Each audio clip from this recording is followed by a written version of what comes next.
반갑습니다. 송재준입니다. 지난번에 이재명에 대한 선거법 위반에서 1심 선고 결과가 나오고 난 뒤에 많은 분들이 정말 기대를 하고 있죠.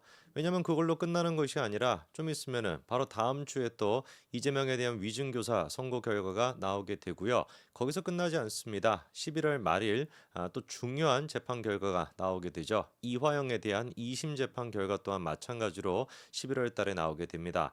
한마디로 정말 11월 달 한 달 내내가 이재명의 슈퍼위크다라고 얘기해도 무방할 정도인데 지난번에 선거법 위반 1심 결과를 보고 많은 분들이 더 기대가 될 수밖에 없죠. 위중교사 같은 경우는 특히나 전문가들이 뭐라고 지적을 했었습니까? 그래 뭐 김문기를 모른다, 백현동 개발 이런 문제들은 법원에서 법리적으로 약간 좀 주관적인 영역이 될 수 있다. 그래서 약한 고리가 있다. 이렇게 판단을 했지만 위중교사 같은 경우는 글자 그대로 빼박이었거든요. 아니 일단 뭐 녹취록 자체가 전부 다 남아 있습니다. 그리고 애당초 위증을 했던 김진성 씨 본인 스스로가 내가 위증을 했소이다라고 자백을 했거든요. 이거면 보나마나 뭐 얘기가 다 끝난 것이고 그래서 예전부터 위증교사 같은 경우는 실형이 선고가 되고 징역 2년 정도가 선고가 될 수 있다. 이런 얘기가 파다해 있었습니다. 자 그러면 이번에 다음 주 월요일에 나온 위증교사에 대한 선고 결과 같은 경우도 선거법 위반을 우리가 생각해 봤을 때 충분히 실형에 나올 가능성이 높다라는 것이고 그리고 구속까지는 안 시킨다라고 할지라도 징역형이 선고가 될 가능성이 굉장히 높다. 그래서 그때를 기점으로 해서 지금까지는 민주당에서 선거법밖에 안 나오다 보니까 그래도 이재명 체제로 가야 되지라고 주장은 하고 있습니다만 포스트 이재명을 노리고 있는 사람들 뭐 정청래가 됐거나 뭐 최민희가 됐거나 많지 않습니까? 이런 인간들이 아마 다음 주 월요일을 기점으로 해가지고 이재명 정신 이딴 거를 운운하면서 내가 이재명 정신을 계승한 사람이다. 이재명은 멸종이 살아있음에도 불구하고 마치 이제 뭐 죽은 사람인 것처럼 그렇게 이재명 정신을 운운하면서 내가 적합한 계승자다, 뭐 내가 적자이다, 뭐 이런 식으로 얘기를 하면서 아마 포스트 이재명 체제를 노릴 거라고 저는 봅니다. 그래서 다음 주 월요일에 어떤 결과가 나올지 보다도 결과는 이미 뭐 정해져 있는 것이고 그 결과에 대한 이 친명들, 찐명들이 어떤 식으로 이재명의 통수를 칠지가 재미난 포인트가 될 거고요. 그리고 지난번에 선거법 위반 결과를 누구보다도 유심하게 쳐다보고 있었을 사람이 누구겠습니까? 그쵸. 이화영이죠. 김성태 씨 같은 경우는 쌍방울 이제 회장이었던 김성태 씨 같은 경우는 이미 이재명에 반하는 결정을 내렸습니다. 거기다가 베팅을 했어요. 현명한 처사였죠. 그렇죠? 진실의 편에 서겠다. 이재명의 체제가 아무리 견고해 보이더라도 진실은 이길 것이다. 라고 하는 쪽에 베팅을 걸었고 그 결과 어떻게 됐습니까? 지금 뭐 이제 딱히 문제가 없는 그런 상태거든요. 이화영 같은 경우는 그런데 김성태 씨와 정반대길을 갔습니다. 진실의 편에 서겠다라고 살짝 발을 담궜다가 대번에 이제 그 이재명 쪽, 찌재명 쪽에다가 이제 발을 갖다가 담궜고 그냥 지금 같은 경우는 발을 담그는 수준이 아니라 온 진짜 몸을 갖다가 다 담궈가지고 뭐 세례 수준이 아니라 지금 뭐 입수까지 한 그런 상태거든요. 이런 상태에서 이재명의 대가리가 날아가게 된다. 뭐 어떻게 되겠습니까? 자기 운명도 끝장날 수밖에 없어요.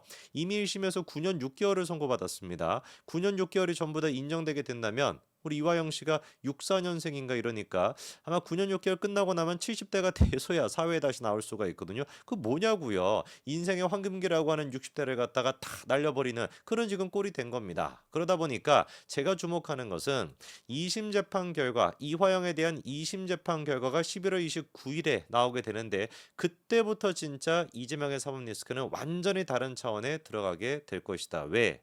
한 번 배신했던 사람은 다시 배신하기가 쉽습니다. 한 번 이미 진실의 맛을 봐본 사람은 진실 쪽에 서기가 훨씬 더 쉽거든요. 그렇기 때문에 29일 날 이화영에 대한 2심 재판 결과가 9년 6개월이 사실상 이제 확정되고 난다면 이화영 같은 경우도 내가 이재명 쪽에 서 있다가는 같이 굴러가겠다. 그때부터는 아마 이화영 씨도 어떻게 하겠다? 진실의 목소리를 내기 시작할 겁니다. 자, 그래서 지금 이화영에 대한 재판을 둘러싸고 어떤 일들이 있는지를 좀 봐야 되는데 오랜만에 이 사람 이름을 좀 불러보네요. 현근택 기억나십니까? 웬만한 이제 그 또라이들 같은 경우도 현근택 앞에서는 한 수 접고 가야 될 만큼 방송에 나와가지고 헛소리 많이 했던 인간인데 공천 제대로 못 받았죠, 그렇죠? 그 나가리가 됐었습니다. 이 현근택 같은 경우는 이화영의 재판 자료를 갖다가 유출했다라고 하는 혐의로 기소가 됐는데 이번에 이제 보니까 혐의 자체를 부정하고 있더라고요. 정신 못 차렸습니다. 그러니까 이제 뭐 지금이라도 좀 반성하는 모습을 보이고 이래도 모자랄 판인데 혐의 자체를 갖다가 부정해버리면서 공소 기각해야 된다. 이따 헛소리 나고 앉아 있으니까 그 내용이 뭔지를 좀 보니까 뭐 이런 식이에요. 별개의 사건을 부당하게 수사해가지고 현근택에 대한 기소가 이루어진 것이다. 이 사건 같은 경우는 이화영의 뇌물 사건과 관련성이 없다. 그러니까 뭐 현근택이가 재판 자료를 유출한 거 그거랑 이화영이가 뇌물을 받았다라는 거랑 그 무슨 연관이 있냐? 이거는 별건 수사라는 것이다. 이딴 소리를 지금 짓거리고 앉아 있는데 현근택이가 변호사 아닙니까? 변호사인 인간이 다른 것도 아니고 재판 자료를 갖다 유출해갔다 이런 식의 혐의가 있다라고 하면은 지금이라도 입 다물고 가만히 반성이라도 해도 모자를 판인데 별건 수사다? 누가 거기에 이제 설득이 되겠습니까? 지 운명 지가 이제 잘 알아서 개척하고 있는 것 같아요. 자, 그다음에 또 재미난 게 한 가지가 있습니다. 최근에 이재명 같은 경우는 법인카드 1억 원이 넘는 돈, 그걸 이제 유용했다라고 하는 혐의로 또 기소가 되지 않았습니까? 근데 이게 이제 기소가 돼가지고 재판이 이루어져야 되는데 그 재판을 담당하는 사람이 또 누구다? 신진우 부장판사라는 겁니다. 그러니까 우리 재매인 같은 경우는 벗어나려고 해도 벗어날 수가 없는 운명의 그 고리를 벗어날 수가 없는 거예요. 물론 이제 지금 나오는 얘기는 신진우 부장판사가 내년 2월 달에 정기 인사 이동의 대상이 돼가지고 딴 데로 갈 수가 있다. 그래서 법인카드 문제 같은 경우는 신진우 부장판사가 선고를 안 할 수도 있다. 뭐 이런 얘기가 있습니다만 뭐 그렇다라고 해도 제가 봤을 때는 이화영에 대한 2심 재판 결과 이번 그 11월 달에 나오게 되고요. 내년 2월 전에 아마 이재명에 대한 이 대북 송금에 대한 선고까지도 나올 가능성이 있다. 왜냐면은 사실 이화영에 대한 그 공소 내용과 이재명이 다 겹치거든요. 딱 한 가지만 확인하면 되는 겁니다. 그래서 이화영 씨가 이재명한테 보고를 했냐 안 했냐 이것 딱 한 가지만 확인하면은 이재명한테도 바로 지금 선고를 드릴 수가 있는데 그러니까 제가 말씀을 드리는 거예요. 지금 시점에서 이재명의 목줄을 그냥 쥐고 있는 게 아니라 이미 쪼이고 있는 사람이 누구다? 이화영이다. 이화영이가 자기에 대한 2심 재판 결과 11월 29일에 드디어 정신을 차리고 내가 이재명한테 보고했다. 라고 진술을 시작하는 그 순간 이재명에 대한 운명도 끝장날 수밖에 없습니다. 9년 6개월이 만약에 이화영이 9년 6개월이니까 같은 공범이라고 하는 이재명, 사실상 이제 뭐 주범이라고 할 수 있는 이재명 같은 경우는 9년 6개월 아래로 나오겠습니까? 위로 나오겠습니까? 위로 나올 수밖에 없죠. 그리고서는 구속을 안 시킬 수는 없을 거란 말이에요. 특히나 위증교사에 대한 게 유죄까지 나와 있는 상태라고 한다면. 그러니까 제가 몇 번이나 강조를 드립니다만 이화영 씨는 딱 한 가지만 하면 되는 거예요. 내가 이재명한테 보고했다. 그 얘기만 딱 한마디만 하게 된다면 이재명은 내년 2월 전에 뭐까지 될 수 있다? 구속까지 될 수가 있습니다. 위중교사를 가지고서는 징역 2년이 나온다라고 해도 법정 구속은 안 시킬 것 같아요. 그러나 이 대북 송금 문제까지도 마찬가지로 9년 6개월이 넘는 그런 중형이 선고가 되게 된다면 법원도 구속을 안 시킬래야 안 시킬 수가 없을 겁니다. 위중교사까지도 유죄가 나와 있는 상태니까요. 자, 이화영 씨 같은 경우는 본인 스스로에 대한 재판은 지금 또 재판 기피 신청을 해가지고 일단 약간 멈춰 있는 상태입니다.